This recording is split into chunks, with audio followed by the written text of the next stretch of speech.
일본 속의 한국 문화 2025년 을사년 올해는 광복 80주년이 되는 해이고 한일수교 60년이 되는 해입니다. 신문은 나의 선생님이었고 여기에 인용한 자료들은 모두 기록된 매체들에 있는 이야기들입니다. 과학이 발전하면서 대부분의 자료들이 인터넷 안에 있어서 자료를 활용하는 데 많은 도움이 되었습니다. 제가 살고 있는 이 땅에서 사람이 살아간 이야기들의 기록인 역사를 이야기한다는 것은 상당히 어렵고 민감한 일이라는 것을 자주 느낍니다. 우리 손이 닿을 수 있거나 기억 속에 남아있는 부분들인 근세와 근현대의 역사를 이야기할 때는 많은 힘든 부분들이 있습니다. 항상 치우치지 않으려고 노력하겠습니다. 왕조의 그늘에서 잊혀진 여인들의 한 영친왕, 고종의 7번째 아들이자 순종의 이복동생이다. 생모인 엄상궁은 영친왕을 낳은 뒤 후궁이 됐고 대한제국의 황귀비 자리에 올랐다. 영친왕은 10살 때인 1907년 황태자로 책봉됐지만 이토 히로부미의 손에 이끌려 일본 유학을 떠났다. 1907년 6월 고종이 이상설, 이휘종, 이준 등을 헤이그 만국평화회의의 밀사로 파견했지만 실패로 돌아간 것이다. 한국 통감이던 이토 히로부미는 대한문을 포격할 수도 있다며 고종을 겁박했다. 결국 고종은 순종에게 양해하고 영친왕이 순종의 뒤를 이을 황태자로 책봉된다. 이토 히로부미는 황태자가 된 영친왕의 일본 유학을 추진하면서 아예 영친왕과 일본 여인의 혼인까지 획책한다. 영친왕은 도쿄에서 일본 왕족이던 나시모토노미야 마사코와 정략 결혼했다. 이때부터 마사코는 이방자 여사로 일컬어진다. 영친왕, 의민태자 이은에게는 약혼녀가 있었다. 민, 갑, 왕.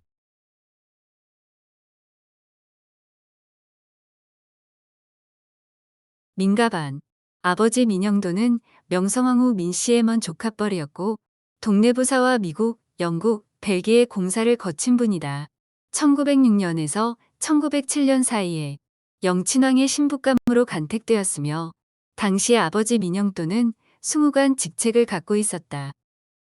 영친왕의 생모인 엄기비가 민가반의 손목을 붙잡고 소파 앞으로 갔다. 그곳에는 민가반과 나이는 물론 생일까지 똑같은 영친왕이 뛰어놀고 있었다. 엄기비는 영친왕과 민가반을 두 손으로 잡고 내전으로 데려갔다. 그곳에서 그분, 영친왕과 등을 대고 키를 재보았다. 내가 그분보다 한 치 정도나 더 커서 실망스러웠다. 남자분이 왜 여자보다 작을까? 어린 마음에도 남편감을 자로 쟀던 것이다.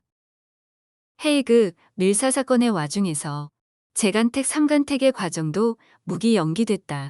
대한제국 황실은 일본 여인과의 결혼만큼은 절대 불가의 방침을 세우고 마지막까지 저항했다. 대한제국 황실은 재간택일을 정했지만 이토 히로부미의 집요한 방해 공작에 밀려 재간택 행사는 열리지 못했다. 영친왕은 이토 히로부미의 손에 이끌려 일본으로 유학을 떠났다. 그러나 대한제국 황실은 민가반 처자와의 혼인만큼은 포기하지 않았다. 12월 말 민가반의 집에 순종의 보무인 문상궁이 찾아왔다. 시국이 혼란스러워 예법을 지킬 수 없다. 그냥 택일에서 신물, 약혼 선물을 전달하고자 한다. 그리 알고 받으라. 약혼 뇌물로 보낸 것은 금지한 금반지였다. 약혼 반지를 받음으로써 재간택까지 마친 셈이었기 때문이었다. 이때부터 민 교수는 영친왕과의 혼인을 치르는 날만 기다리게 된다. 일본 유학을 관철시킨 이토 히로부미는 양국 황족 간의 결혼을 강행한다. 하지만 1909년 10월 26일 이토 히로부미가 안중근 의사에 의해 처단됨으로써 결혼 이야기는 수면 밑으로 들어갔다. 일제는 영친왕과 마사코의 결혼 날짜를 1919년 1월로 잡았다. 프랑스 파리 베르사유 궁전에서 열리는 파리 강화회의에 신혼부부를 파견한다는 계획을 세운 것이다. 하지만 일제의 이 정략 결혼 계획은 고종이 1월 21일 붕어함으로써 실행되지 못했다. 결국 영친왕과 마사코의 결혼식은 1년 3개월 뒤인 1920년 4월 28일 거행됐다. 그 세월 동안 서울의 민가반은 이제나 저제나 약혼남 영친왕을 기다리고 있었다. 1918년 1월 30일 오후 궁에서 사람이 찾아왔다. 창덕궁 제조상궁인 김상궁과 홍상궁이었다. 황공하지만 신물인 반지를 환수하러 나왔습니다. 총독부의 지령이니 저희도 어쩔 수 없습니다. 세상에 이런 법이 있어. 나는 못하겠어. 부모가 이렇게 버티기에 나서자 상궁들이 뻔질나게 민가반의 집을 드나들었다. 그렇게 나흘이 흐른 뒤 궁에서 억장이 무너지는 정가를 보냈다. 영친왕께서는 일본 황족 공주와 결혼하게 됐습니다. 대감댁도 어서 다른 가문을 택해 혼인 준비를 하세요. 파혼을 하면 했지. 그 무슨 말입니까? 옥신각신하는 사이 1918년 2월 13일이 됐다. 21살 어엿한 처녀가 된 민가반이 스스로 나섰다.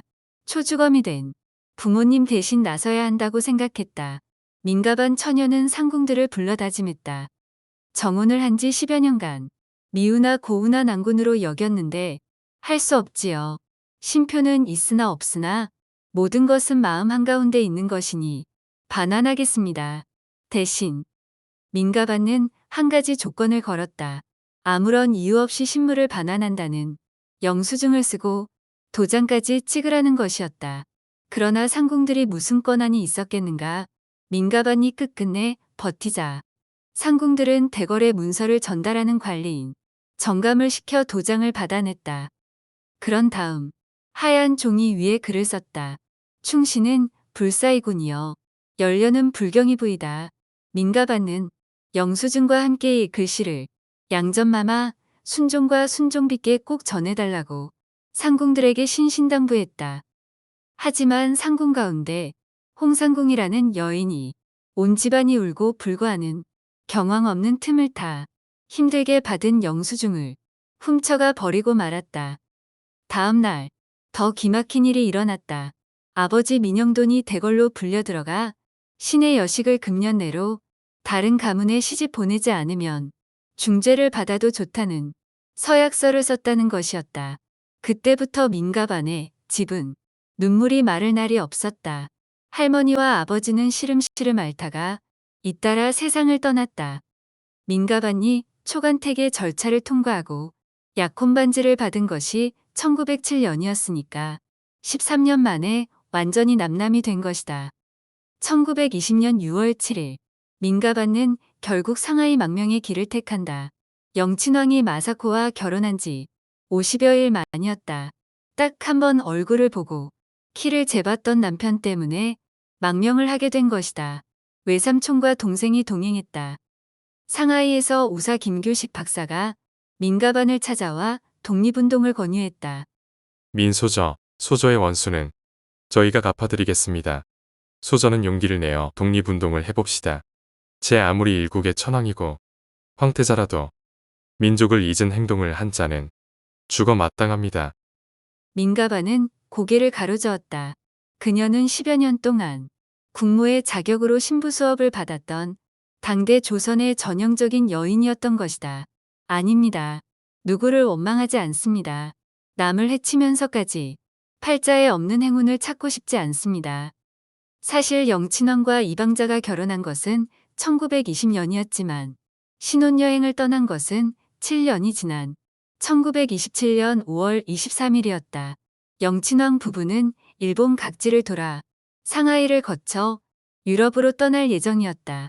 이때 상하이 임시정부는 이 틈에 영친왕을 납치감금하여 설득한 뒤 독립운동으로 이끈다는 계획을 세웠다. 이 납치 계획은 친일 스파이의 밀고로 좌절됐고 영친왕 부부는 상하이를 거치지 않고 지나쳤다. 이 계획에 민가반의 외삼촌이 연루돼 있었다. 1945년 해방이 됐지만 민가반은 귀국할 생각이 없었다. 그 땅을 디딘다면 슬프고 가슴 아팠던 과거가 더욱 생생하게 되살아날 것이라는 생각이 들었다. 그러나 동생의 간청과 김구, 이시영 선생의 권유로 귀국을 단행한다. 하지만 귀국한 그녀를 돌볼 형편이 되는 일가 친척들은 없었다.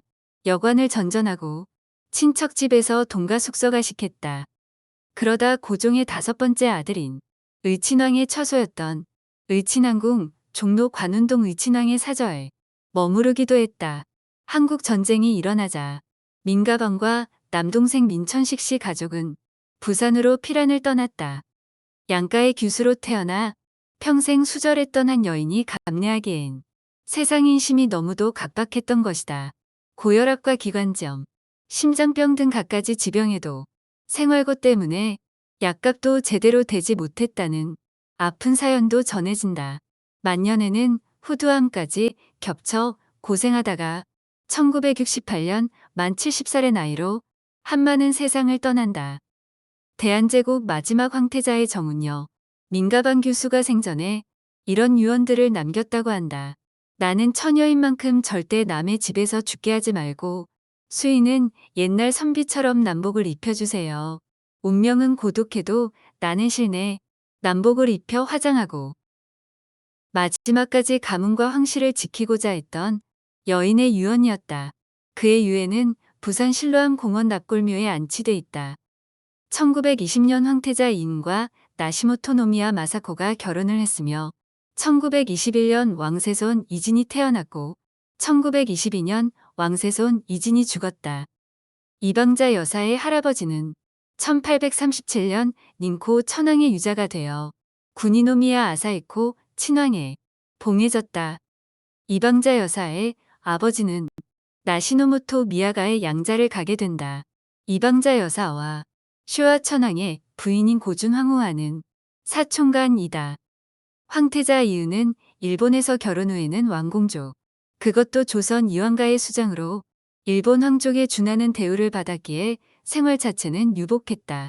다른 일본 황족들은 매월 국내성에서 주는 일정한 생활비 외에는 돈줄이 없었지만 영친왕은 일제강점기에 조선 왕가의 재산을 관리하는 이황직에서 돈을 원하는 만큼 가져갈 수 있었다.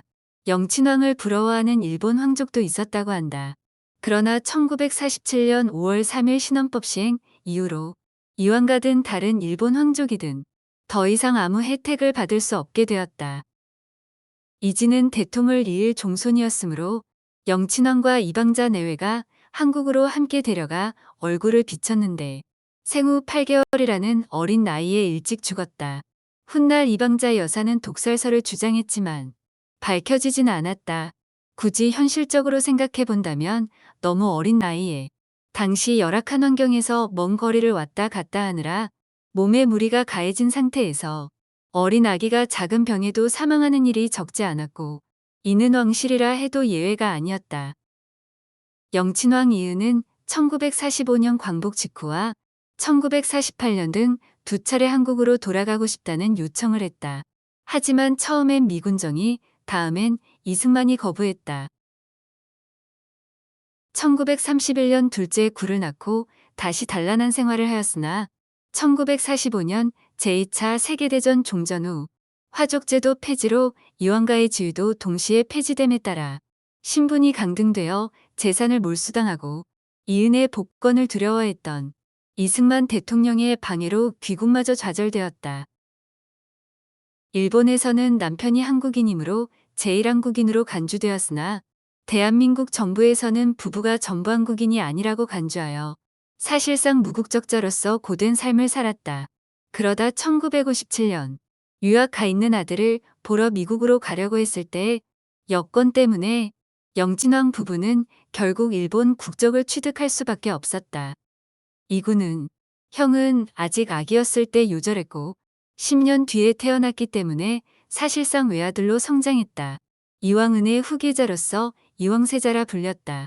1947년 5월 3일 일본국 헌법의 시행으로 신분제가 폐지되면서 왕공족 지위 역시 상실하여 그와 그의 가족들은 일본 국적이 박탈되었고 모든 재산을 국고로 몰수당한 뒤 거리에 내몰려 무일푼 평민이 되었다.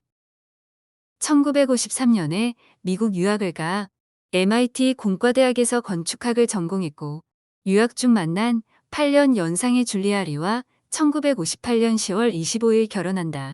유학 가려 했을 때 이방자는 도미를 말렸으나 영친왕은 군은 아버지를 딛고 너머 넓은 세계로 가라. 나처럼 되지 말고 너의 길을 찾으라 하면서 적극 밀어주고 뒤에서 지원했다고 한다. 32세였던 1963년 귀국하여 낙선제에서 부모와 함께 살면서 나름대로 잘 살았으나 사업에 실패하고 아내와 별거하는 등 실애에 빠진 삶을 살다가 1977년에 일본으로 건너갔다. 1982년 아내와 정식 이혼했는데 이구의 바람기와 종친들이 한국 여성과 결혼하라고 종용했기 때문이라고 한다. 차남 이구는 결혼은 했지만 슬아의 자식은 두지 못했다. 영친왕 이은은 1년간 병상 생활을 한 끝에 퇴원한 후 이방자 여사와 함께 서울시 용산구 한남동 일반주택과 창덕궁 낙선제에서 국가에서 지급하는 국고보조금을 받아 생활했다. 하지만 자신과 덕혜 옹주의 병원비가 300만 원 가까이 밀리는 등 가난한 생활을 하다가 7년 후인 1970년 5월 1일 사망했다. 병원비가 저렇게까지 밀린 건 이 두 사람의 병원비로 국가가 지원해준 돈을 이구가 횡령했기 때문이라고 한다. 이런 이구의 비리 행각을 일본 측에서도 알았는지 영친왕의 장례식 때 일본 황실 측이 마련한 조회금을 상주인 이구가 아닌 한국 정부 관계자에게 바로 전달했다고 한다. 불교신문 편집장이시던 일가스님, 세송명, 이법철, 님은 이방자 여사를 1978년 인터뷰하고 이것을 40년이 지난 2018년에 활자화하였다. 이방자 여사는 나를 만날 때마다 사쿠라 꽃이 아름다운 일본의 고향이 그리웠고 꿈속에서 간다고 말했다. 나는 이제 고국으로 돌아가시지요라고 말했다. 이방자 여사는 정색을 하고 결연히 말했다. 나는 특별히 천황님의 칙령을 받아 이곳에 시집왔습니다. 칙령을 어길 수는 없습니다. 칙령이 돌아오라는 말씀이 없는 한 절대 복종해야 합니다. 나는 그때 이방자 여사의 얼굴에서 천황에 충성하며 하라끼리 할복을 하는 사무라이를 절감할 수 있었다. 이방자 여사는 일본 메이지 천황의 조카인 나시모토 노미야 모리마사 친왕의 장녀로 태어났고 유년 시절에는 훗날 천황이 되는 당시 히로히토 왕세자의 비로 간택되었으나 이토 히로부미 등 군국주의자들이 정략으로 이방자 여사를 대한제국 영친왕비로 강제 결혼을 하게 한 것이다. 나는 이방자 여사가 암으로 병색이 깊어진 것을 안타까워하면서 일본국에 돌아가 치병할 것을 권유했다. 하지만 이방자 여사는 쓸쓸히 웃으며 나는 천황의 칙령을 엄수하고 죽습니다고 말했다. 대한제국의 마지막 황세손 이구의 여인은 3명이었습니다. 첫 번째가 결혼하고 이혼한 줄리아리. 두 번째가 유유진 진화랑 회장. 두 사람은 문화 관련 공식 모임에서 만났으며 한국어가 서툴던 이구는 일본어를 잘하는 유유진 회장과 말이 통하면서 자연스럽게 어울리게 됐다. 이방자 여사도 유 회장을 예뻐했다고 한다. 사업에 실패한 황세손이 이방자 여사의 부름에 갑자기 일본으로 돌아간 뒤 소식이 끊기게 된다. 돈 많은 일본 여성과 산다는 소식이 들려왔고 유 회장은 몇 차례 도쿄로 찾아갔지만 그를 만나지 못했다. 이혼 후에 일본인 무녀 아리타 키누코, 한국식 이름 이견자와 재혼하여 함께 살았으며 1990년대에 혼인신고를 했다. 이구는 줄리아리 여사와 결혼해 취득한 미국 시민권을 죽을 때까지 포기하지 않아 이중국적자였다. 사망 당시에도 그의 가슴에서 미국 여권이 나왔다고 한다. 이방자 여사도 끝까지 일본 국적을 포기하지 않고 유지했습니다. 줄리아리, 결혼 전 이름은 줄리아 멀록, 한국명은 이주아였다. 1923년 3월 18일 미국 펜실베이니아주의 오크라이나계 미국인 가정에서 태어났다. 그러나 친아버지가 일찍 죽은 후 어머니가 재혼을 하면서 뉴욕으로 이주를 한다. 독립적인 삶을 꿈꾸던 그는 2차 세계대전 때 해군에 자원 입대했고 이후 국비장 학생으로 프랭클린 전문예술대학에서 인테리어 디자인을 전공했다. 1955년 줄리아는 뉴욕의 유명한 건축회사 IM페이에 취직을 한다. 이구는 1931년 12월 29일 일본에서 태어나 고교 재학 중에 해방을 맞았다. 점령군인 메가더 장군 주선으로 미국으로 건너가 MIT대 건축과를 졸업하고 IM페이에 취직을 한다. 이구는 고학생의 혼혈 출신이었고 줄리아 리 역시 혼혈이었고 둘 다 가정적으로 불우한 처지였기에 줄리아 멀록은 그 동양인 남자와 매우 가까워졌다고 한다. 줄리아 멀록은 원래 스페인으로 유학을 가려고 했는데 그 연하의 남자가 그녀를 붙잡았다고 한다. 그렇게 한 동양인 남자와 벽안의 아가씨가 결혼을 하게 된다. 1958년 10월 25일 뉴욕의 세인트 조지 성당에서 결혼식을 했다. 가장 좋은 날짜인 축일을 선택해 정해놓은 날이었고 토요일이었는데 비가 억수같이 쏟아졌다. 그러나 결혼 후 꿈같은 세월은 영원하지 않았다. 1963년 초미국 시민권을 얻은 이구는 15년 만에 일본 땅을 다시 밟았다. 1950년 8월 미국으로 건너올 때 그는 일본과 한국 어느 나라에서도 여권을 내주지 않아 정식 절차를 밟지 않고 입국했었다. 시민권을 얻자마자 이구는 회사에 한 달 휴가를 내고 당장 일본으로 가려고 했다. 또 다른 운명의 시작이었다. 그들이 일본에 갔을 때 영친왕은 고통스러운 투병 생활을 하고 있었다. 머물고 있는 곳도 궁궐이 아닌 전형적인 일본 가옥이었다. 히로히토 일본 천황을 만났고 이구가 태어났던 아카사카 프린스 호텔 앞에서 천황 가족들과 기념 촬영도 했다. 정신없는 시간들을 보내고 있을 때 이구는 뜻밖의 전화를 받았다. 당시 한일협정을 위해 도쿄에 머물고 있던 김종필을 통한 연락이었다. 박정희 대통령이 한국을 방문해달라고 요청한다는 전원이었다. 1963년 여름 그들은 박정희 대통령의 초대로 한국을 처음 방문했다. 대대적인 카퍼레이드와 함께 환영을 받았다. 제일 먼저 국립묘지를 방문하고 낙선제로 가서 순종의 왕비인 윤비를 만났다. 처음 본 낙선제는 믿을 수 없이 아름다웠다. 그들은 국빈 대접을 받으며 닷새 동안 반도 호텔에서 묵었다. 영친왕 귀국 문제를 놓고 정부와 협상을 벌이던 그들은 일본을 거쳐 다시 미국으로 돌아갔다.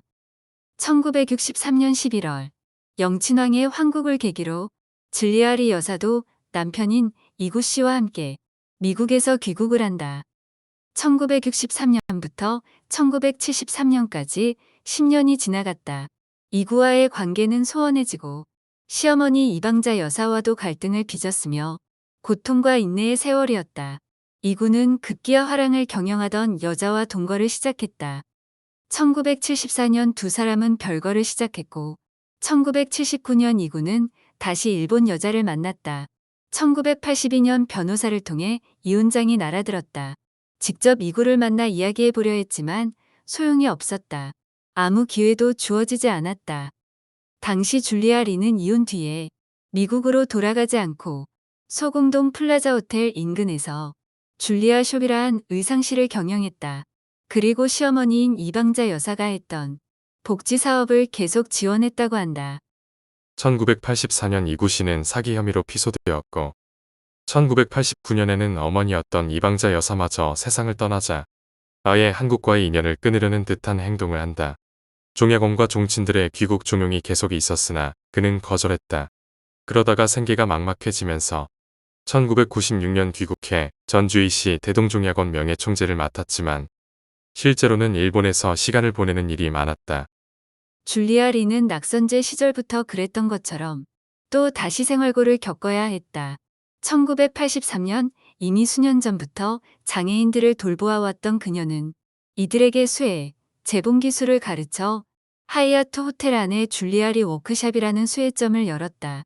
신체장애, 청각장애를 앓고 있는 소녀들을 모아서 재봉 기술을 가르치고 인성 교육도 시키며 월급도 주면서 한때 식구가 15이나 되었다.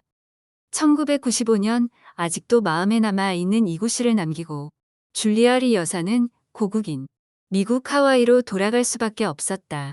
그리고 미국에 정착하자마자 바로 중풍을 맞는다. 아마도 마음속의 응어리들이 황새손 비를 많이도 괴롭혔을 것이다. 영왕 이은이 아는 이구와 이구의 성장 과정. 줄리아 리의 낙선제 시절과 이방자 여사, 마지막 황새손 비, 줄리아 리. 이구의 사진과 함께한 하와이 요양병원 생활들. 돌아가시기 전의 사진. 그분의 간절한 바람은 무엇이었을까? 종묘 건너편 세운상가에서 전 남편 이구의 장례 행렬을 지켜보는 줄리아 리. 1995년 하와이에 새 정착지를 마련하고 한국을 떠났던 줄리아 리는 늘 전 남편 이구를 그리워했습니다. 2000년 9월 일시 귀국한 줄리아 리는 한 달여 머물면서 추억의 장소를 둘러보고 시아버지 영친왕의 묘소도 참배하고 한때 안주인으로 살림을 살았던 낙선제에 들러 장애인 제자들도 만납니다. 이구에게 직접 전해주고 싶었던 조선 왕가의 유물과 한국 근대사 관련 사진 450여 점은 덕수궁박물관에 기증하였으며 이때 모습을 담은 다큐멘터리가 줄리아의 마지막 편지라는 제목으로 방송되기도 했습니다.